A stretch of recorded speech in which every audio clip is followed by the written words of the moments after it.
یہاں آپ کو بریکنگ نیوز سے آگاہ کرتے چلیں۔ الیکشن کمیشن آف پاکستان نے پی ٹی آئی کے انٹرا پارٹی انتخابات کو غیر آئینی قرار دیتے ہوئے بلے کا انتخابی نشان واپس لے لیا ہے۔ جی ہاں، آپ کو بڑی خبر سے آگاہ کر رہے ہیں۔ الیکشن کمیشن آف پاکستان نے پی ٹی آئی کے انٹرا پارٹی انتخابات کو غیر آئینی قرار دیتے ہوئے بلے کا انتخابی نشان واپس لے لیا ہے۔ الیکشن کمیشن آف پاکستان کی جانب سے محفوظ فیصلہ سنا دیا گیا ہے، جس میں کہا گیا ہے کہ پی ٹی آئی نے اپنے انتخاباتی پارٹی آئین کے مطابق نہیں کروائے ہیں۔ پی ٹی آئی سے بلے کا نشان واپس لیا جاتا ہے۔ بڑی خبر آپ تک پہنچا رہے ہیں۔ الیکشن کمیشن آف پاکستان نے پی ٹی آئی کے انٹرا پارٹی انتخابات کو غیر آئینی قرار دیتے ہوئے بلے کا انتخابی نشان واپس لے لیا ہے۔ الیکشن کمیشن آف پاکستان کی جانب سے محفوظ فیصلہ سنا دیا گیا ہے، جس میں کہا گیا ہے کہ پی ٹی آئی نے اپنے انتخاباتی پارٹی آئین کے مطابق نہیں کروائے ہیں۔ پی ٹی آئی سے بلے کا نشان واپس لیا جاتا ہے۔ بڑی خبر آپ تک پہنچا رہے ہیں۔ الیکشن کمیشن آف پاکستان نے پی ٹی آئی کے انٹرا پارٹی انتخابات کو غیر آئینی قرار دیتے ہوئے بلے کا انتخابی نشان واپس لے لیا ہے۔ اسی پر بات کرتے ہیں۔ نمائندہ حافظ ارسلان ہمارے ساتھ لائن پر موجود ہیں۔ جی حافظ ارسلان علی چوہان، بتائیے گا۔ جی بالکل، الیکشن کمیشن آف پاکستان کی جانب سے جاری فیصلے میں بتایا گیا ہے کہ چیف الیکشن کمیشن کی سربراہی میں جو ہے 5 رکنی بینچ نے پی ٹی آئی انٹرا پارٹی انتخابات کے خلاف دائر درخواستوں پر سماعت، جس میں 5 رکنی بینچ نے پی ٹی آئی انٹرا پارٹی الیکشن کو غلط قرار دیا۔ اور ساتھ ہی آپ کو بتاتا چلوں، فیصلے میں یہ بھی کہا گیا کہ پی ٹی آئی انٹرا پارٹی انتخابات کروانے میں جو ہے وہ ناکام رہی، جس کی بنیاد پر تحریک انصاف سے انتخابی نشان واپس لے لیے ہیں اور اس کو بلے کا نشان جو ہے وہ نہیں ملے گا۔ اچھا حافظ ارسلان، یہ بھی بتائیے گا کہ کارکنان کی جانب سے کوئی ہنگامہ رائی دیکھنے میں آئی ہے یا نہیں؟ جی، کارکنان کی جانب سے جو ہے ابھی تک کوئی رد عمل جو ہے وہ بالکل سامنے نہیں ہے، اور جو پی ٹی آئی رہنماؤں کی جانب سے بھی کسی قسم کی وہ پریس کانفرنس جو ہے وہ نہیں کی گئی۔ یعنی کہ جتنے بھی رہنما ہیں پی ٹی آئی رہنماؤں کی جانب سے کسی قسم کی پریس کانفرنس نہیں کی گئی؟ جی، پی ٹی آئی رہنماؤں کی جانب سے بھی کسی قسم کی جو ہے وہ پریس کانفرنس نہیں کی گئی۔ پریس کانفرنس نہیں کی گئی اور نہ ہی کارکنان کی جانب سے ہنگامہ آرائی کی گئی ہے۔ بہت شکریہ حافظ ارسلان علی چوہان وقت دینے کے لیے۔ ایک بار پھر آپ کو بتاتے چلیں کہ الیکشن کمیشن آف پاکستان نے پی ٹی آئی کے انٹرا پارٹی انتخابات کو غیر آئینی قرار دیتے ہوئے بلے کا انتخابی نشان واپس لے لیا ہے۔ الیکشن کمیشن آف پاکستان کی جانب سے محفوظ فیصلہ سنا دیا گیا ہے، جس میں کہا گیا ہے کہ پی ٹی آئی نے اپنے انتخابات پارٹی آئین کے مطابق نہیں کروائے ہیں۔ پی ٹی آئی سے بلے کا نشان واپس لیا جاتا ہے۔ الیکشن کمیشن آف پاکستان نے پی ٹی آئی کے انٹرا پارٹی انتخابات کو غیر آئینی قرار دیتے ہوئے بلے کا انتخابی نشان واپس لے لیا ہے۔ الیکشن کمیشن آف پاکستان کی جانب سے محفوظ فیصلہ سنا دیا گیا ہے، جس میں کہا گیا ہے کہ پی ٹی آئی نے اپنے انتخابات پارٹی آئین کے مطابق نہیں کروائے ہیں۔ پی ٹی آئی سے بلے کا نشان واپس لیا جاتا ہے۔ السلام علیکم، پل نیوز کے نیوز اسٹوڈیو سے میں ہوں اسامہ حیدر۔ بلیٹن کا آغاز کریں اور آغاز میں آپ کو بتائیں کہ سپریم کورٹ نے سائفر کیس سابق چیئرمین پی ٹی آئی اور شاہ محمود قریشی کی ضمانت کی درخواست منظور کر لی ہے۔ عدالت نے 10 لاکھ روپے کے ضمانتی مچلقوں کے عوض پی ٹی آئی کے سابق چیئرمین عمران خان اور شاہ محمود قریشی کی درخواست ضمانت منظور کی ہے۔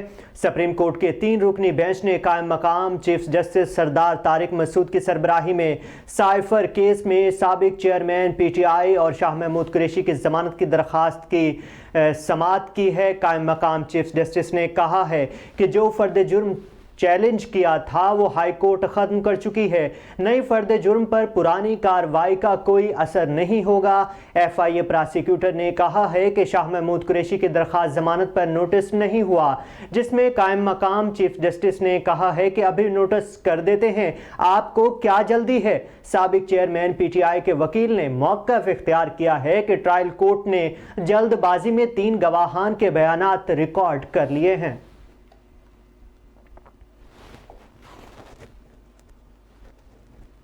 آپ کو بتائیں کہ بانی چیئرمین پی ٹی آئی کے توشہ خانہ کیس کا فیصلہ معطل کرنے کی درخواست مسترد ہو گئی ہے، جس کے باعث عمران خان کی نااہلی برقرار ہے۔ اسلام آباد ہائی کورٹ نے بانی چیئرمین پی ٹی آئی کی توشہ خانہ کیس کا سیشن کورٹ کا فیصلہ معطل کرنے کی درخواست مسترد کر دی ہے۔ چیف جسٹس اسلام آباد ہائی کورٹ جسٹس عامر فاروق اور جسٹس طارق محمود جہانگیری نے فیصلہ سنایا ہے، جس کے بعد بانی چیئرمین پی ٹی آئی کے انتخابات میں حصہ لینے کے امکانات ختم ہو گئے ہیں۔ عدالت نے اپنے فیصلے میں کہا ہے کہ قانون میں سزا معطلی کے آرڈر میں نظر ثانی یا ترمیم کی گنجائش نہیں ہوتی۔ سپریم کورٹ کہہ چکی ہے کہ سزا معطل ہو سکتی ہے، فیصلہ نہیں۔ سپریم کورٹ واضح کر چکی ہے کہ سزا معطلی سے فیصلہ معطل نہیں ہوتا۔ بانی چیئرمین پی ٹی آئی نے سزا معطلی کی درخواست میں فیصلہ معطل کرنے کی استدعا کی تھی۔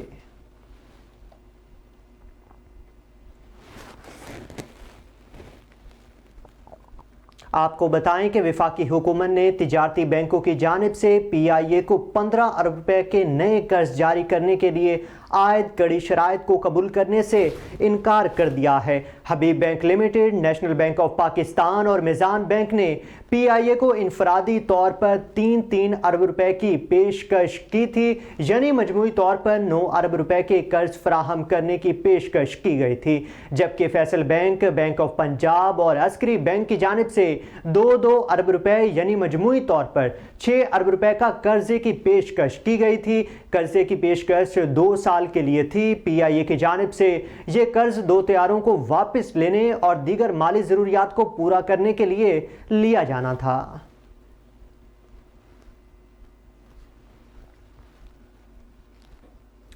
Voice chairman P T I Shah Mahmood Qureshi اور بیرسٹر تیمور ملک نے کاغذات نامزدگی جمع کروانے کے لیے Lahore high court Multan bench سے رجوع کر لیا ہے۔ جی ہاں، Lahore high court Multan bench میں بیرسٹر تیمور ملک نے درخواست دائر کی ہے، جس میں شاہ محمود قریشی، زین قریشی، مہر بانو قریشی، بیرسٹر تیمور ملک اور ان کے وکیل مہر ضمیر حسین سنڈھل کو تحفظ فراہم کرنے کا مطالبہ کیا گیا ہے۔ درخواست گزار کا موقف ہے کہ کاغذات نامزدگی وصول کرنے اور جمع کروانے کے لیے کسی قسم کی رکاوٹیں پیدا نہیں کی جائیں گی، کیونکہ ضلعی انتظامیہ اور پولیس کی جانب سے ہراساں کیا جا رہا ہے۔ درخواست میں کاغذات نامزدگی جمع کروانے سے پولنگ تک تمام مراحل میں مکمل تحفظ اور آزادی فراہم کرنے کی اپیل کی گئی ہے۔ پٹیشن میں الیکشن کمیشن، حکومت پنجاب، آئی جی پنجاب، ریٹرننگ افسران، سی پی او اور ڈپٹی کمشنر ملتان سمیت دیگر کو فریق بنایا گیا ہے۔ درخواست پر سماعت آج ہوگی۔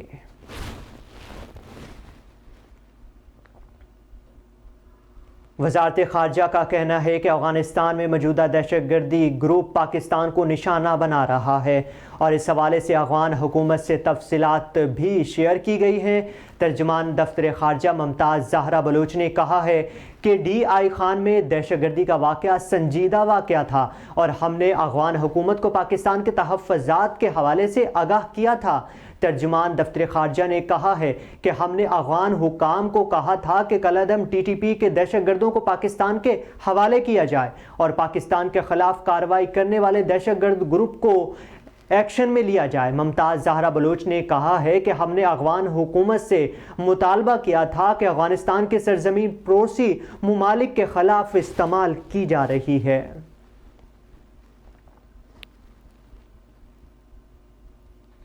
بات کریں یہاں شہر قائد کی۔ کراچی کے علاقے اورنگی ٹاؤن اور سرجانی ٹاؤن میں شہریوں کے ہتھے 5 ڈاکو مارے جا چکے ہیں، جن میں سے 4 ڈاکوؤں کی شناخت ہو چکی ہے۔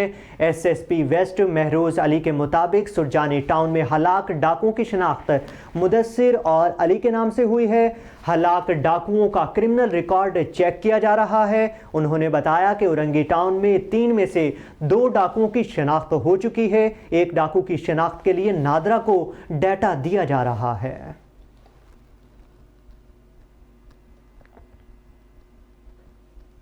راولپنڈی، اسلام آباد، خیبر پختونخوا اور آزاد کشمیر کے مختلف علاقوں میں زلزلے کے جھٹکے محسوس کیے گئے ہیں۔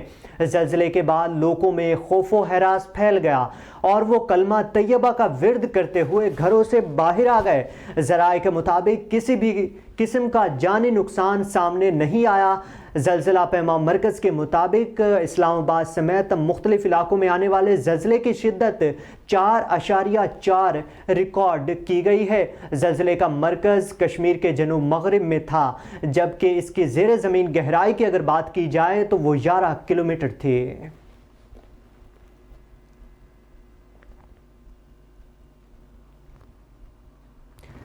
کراچی میں شاہراہ فیصل پر صدر تھانے کے قریب تیز رفتار کار الٹ گئی ہے۔ حادثے میں ایک شخص جاں بحق جبکہ دوسرا زخمی ہو گیا ہے۔ حادثے کے باعث کار مکمل طور پر تباہ ہو گئی ہے، جبکہ کار میں سوار 2 نوجوان میں سے ایک موقع پر جاں بحق ہو گیا ہے اور دوسرا زخمی ہے۔ جاں بحق ہونے والے نوجوان کی شناخت 18 سالہ اشر اور زخمی کی 19 سالہ تیمور کے نام سے ہوئی ہے۔ ریسکیو حکام نے جاں بحق ہونے والے شخص کی لاش اور زخمی کو جناح ہسپتال منتقل کر دیا ہے۔ نگراں وزیر صحت پنجاب ڈاکٹر جمال ناصر کا کہنا ہے کہ غیر قانونی بیوٹی پارلرز کے خلاف کارروائی تیز کریں گے۔ انہوں نے کہا کہ غیر قانونی بیوٹی پارلرز نے اپنی کریمیں بنا رکھی ہیں جن کی سرٹیفکیشن نہیں ہے۔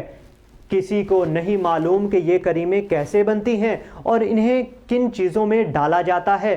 نگراں وزیر صحت پنجاب نے کہا ہے کہ کئی بیوٹی پارلرز رنگ گورا کرنے والے انجیکشن لگانے سے لاکھوں روپے کما رہے ہیں۔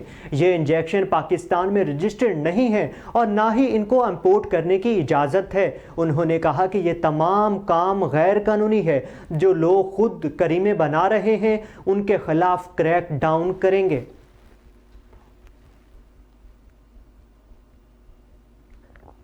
سیالکوٹ میں گزشتہ روز RO آفس میں ہنگامہ آرائی اور پولیس وین کے شیشے توڑنے پر 10 نامزد اور 15 نامعلوم وکلا کے خلاف مقدمہ درج کر لیا گیا ہے۔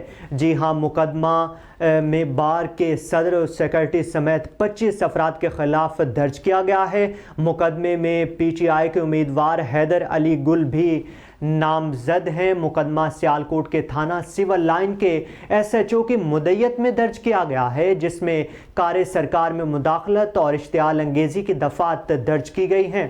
گزشتہ روز سیالکوٹ کے قومی اسمبلی کے حلقہ NA 72 کے PTI کے امیدوار حیدر علی گل کاغذاتی نامزدگی جمع کروانے آئے تھے۔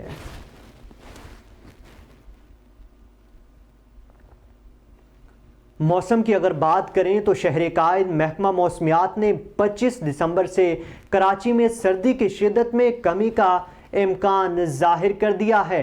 محکمہ موسمیات کے مطابق شہر میں کم سے کم درجہ حرارت 12 سے 14 ڈگری سینٹی گریڈ جبکہ زیادہ سے زیادہ درجہ حرارت 28 سے 29 ڈگری سینٹی گریڈ تک رہ سکتا ہے۔ محکمہ موسمیات میں بتایا گیا ہے کہ جنوری کے آغاز میں شہر قائد میں دوبارہ سردی کی شدت میں اضافہ کیے جانے کا امکان بھی ہے۔ محکمہ موسمیات کے مطابق آئندہ 2 سے 3 روز کے دوران شہر قائد میں کہیں ہلکی اور کہیں تیز بارش ہونے کا بھی امکان ظاہر کیا جا رہا ہے۔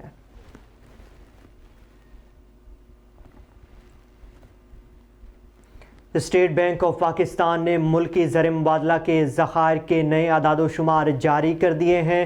اسٹیٹ بینک کے مطابق ملکی زر مبادلہ ذخائر 15 دسمبر کو ختم ہوئے ہفتے میں 13.8 کروڑ ڈالر کم ہوئے تھے۔ اسٹیٹ بینک کی رپورٹ میں بتایا گیا ہے کہ ملکی زر مبادلہ ذخائر 15 دسمبر تک 12.06 ارب ڈالر رہے ہیں۔ اسٹیٹ بینک کے مطابق اسٹیٹ بینک کے زر مبادلہ ذخائر 13.6 کروڑ ڈالر کم ہو کر 6.90 ارب ڈالر تک رہے ہیں، جبکہ کمرشل بینکوں کے زر مبادلہ ذخائر 20 لاکھ ڈالر کم ہو کر 5.163 ارب ڈالر رہے ہیں۔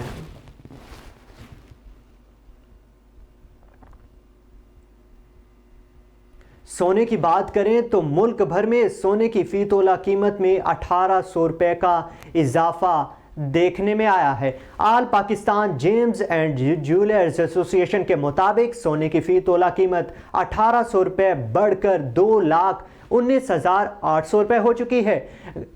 10 گرام سونے کا بھاؤ 1543 روپے اضافے کے بعد 1,88,400